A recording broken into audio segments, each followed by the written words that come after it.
big news that happened today is that Amazon has just acquired iRobot. And iRobot makes the Roomba vacuums. And this was bought for $1.7 billion. That's a lot of money. And one of the advantages of this is that they're going to be able to see your entire floor plan. They're going to be able to see every square inch of your house. To me, that is very scary, seems more like Big Brother type.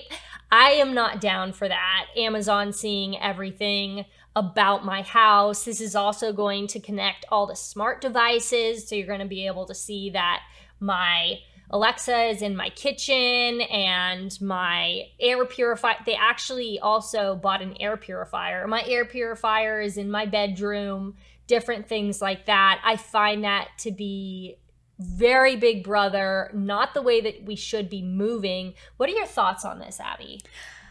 Sadly, I'm not surprised at all, just because based on Amazon's buying strategy over the past couple of months, past couple of years, it's not surprising because there's been such a push when you're on the level of Amazon and any sort of the giant corporations, the big three, Apple, Google, Amazon, they are heavily investing in anything that is data-based. Yes. Which should concern people a lot. And, it seems, and, with companies like iRobot, the Roomba, you're like, it's a nice little vacuum. I love the one that I have. Yeah, they're super convenient. I have an off-brand because I didn't want to pay the $400 that they charge.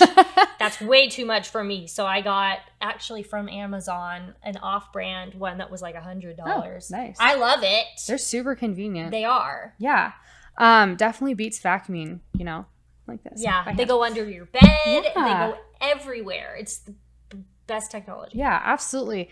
But with any sort of technology like that, you have to account in for the amount of data that is behind it, and specific user-based data, which is what Roomba is all about. Obviously, it's mapping your floor plan. So that's now accessible to Amazon. Yeah. Amazon has very specifically targeted other industries that are data related, like One Medical, which they bought for $3.9 billion recently. Even Whole Foods, which they bought for $13 billion. $13 billion. Which people, it's like, Whole Foods, it's the thing that all the millennials love. Yeah. And everyone just assumes that's groceries. Again, data tracking. Yeah. And I mean, sadly, it's the reality of the world we live in, that pretty much any consumer product at this point, especially if it's associated with bigger corporations or chain, does have some sort of data tracking with it. And so Amazon is buying all that up chunk by chunk by chunk because data is money. Data is king. It is absolute king. And I feel like people are just not aware of that, even though people have been trying to broadcast this again and again and again. Like, your user information, your individual data, your preferences that pop up on Facebook, and your buying habits, and everything that kind of makes up the data background of you as a human, that's extremely valuable to companies.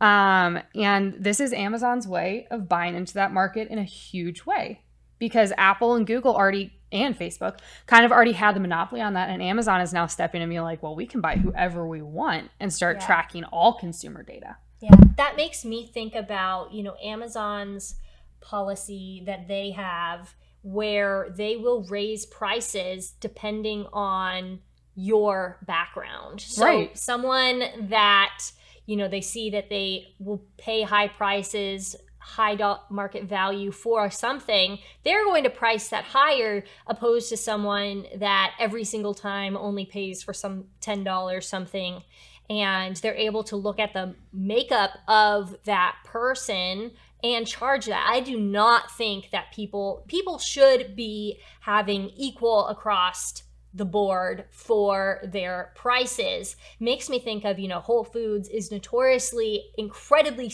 high expensive. I love it for different foods that I can only get there, because everyone that knows me knows that I'm gluten-free, I'm mostly dairy-free, I'm mostly sugar-free. I'm one of those obnoxious people.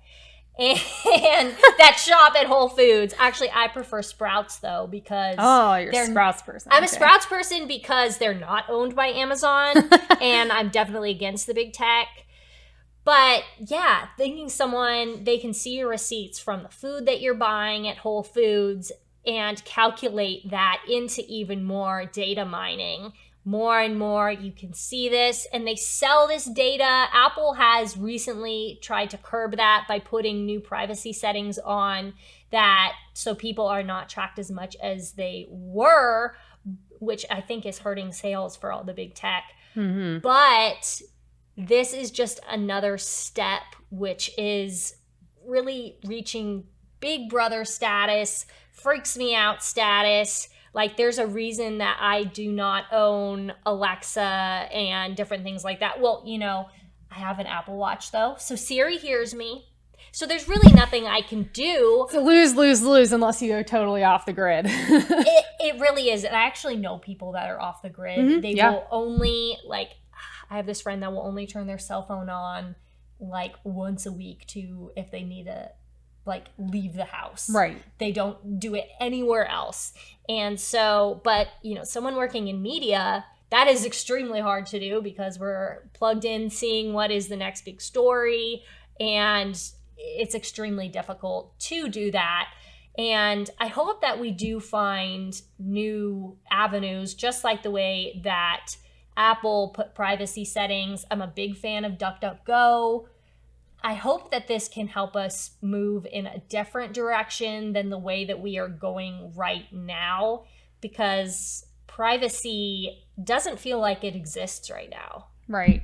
I think it's going to be a hard thing to curb, though, because this has been going on for well over a decade at this point. Of the data industry is making so much money. Yeah. And it's, you know, the old saying of when you use Facebook, everyone kind of associates like Facebook makes its money through ads. No. That's not how Facebook makes its money. For Facebook, you as the individual are the product, because behind you is all the data that they can have access to, and that's where money is. And then they sell specific ads based off of your data personality. Right. But at the end of the day, the data is the money. You as an individual consumer are basically the product that big tech can buy certain data for. And this also leads to that politicians can buy. So what we have now is that data is used in every single election. The same data. They look at all your consumer info. They look at your voting record. They look at all of that. So this can also influence elections, all this data that is being put into this. And well, we know all about what Facebook owner did to try to influence the 2020 elections. Like, that stuff's out there. So this is just going to happen more and more as we move to having Roomba and all these different technologies. Yeah, and the problem is that this is virtually impossible to legislate on any level. Yeah. I don't even suggest that the federal government or anyone in government should even try to legislate this at this point. Yeah. It's one of those things, legislating any sort of data mining, anything like that, really does have to eventually be the initiative of tech companies. Yeah. They have to do that on their own initiative because there is no structure in place. And there really hasn't been since the start of the internet.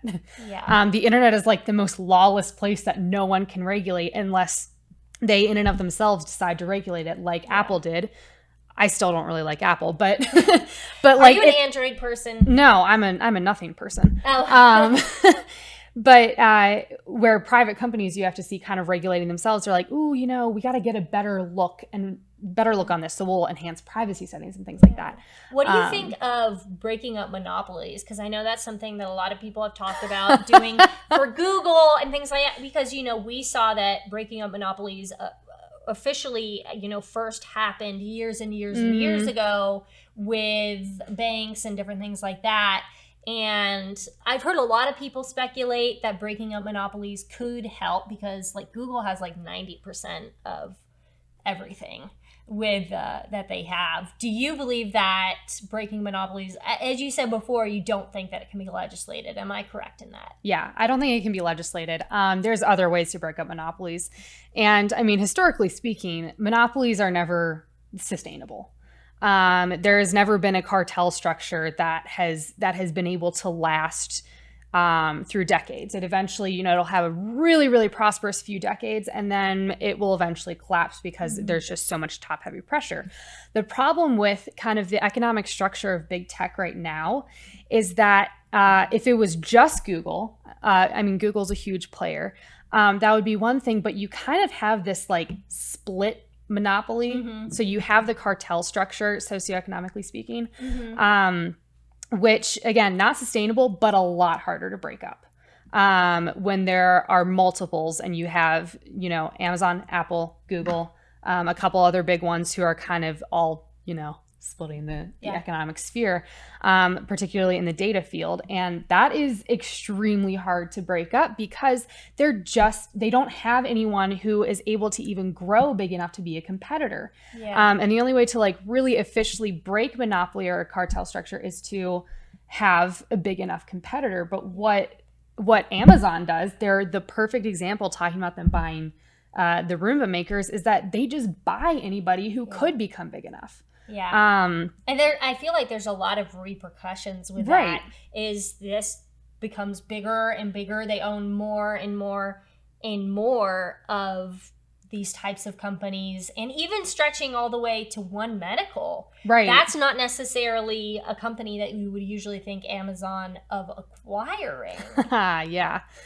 They're just gobbling up any sector that they can now, which, I mean, makes sense. A lot of people are more than happy to have, their medical, their personal consumer products controlled by a private corporation. Because, I mean, Amazon's kind of the big bad guy, but also it's like, well, it's not the federal government. It's not socialism. I guess that's a little bit better, having big... We're not Canada yet. Yeah, we're not Canada yet. So it's kind of that split dilemma of like, I feel like the average American consumer, you and I, are getting kind of the overhead from Amazon and Google and big tech as they just kind of gobble up more and more of the economy. And it's like, you may not see everything that they own, but they're just taking control of a lot more. And it's a dangerous game to play.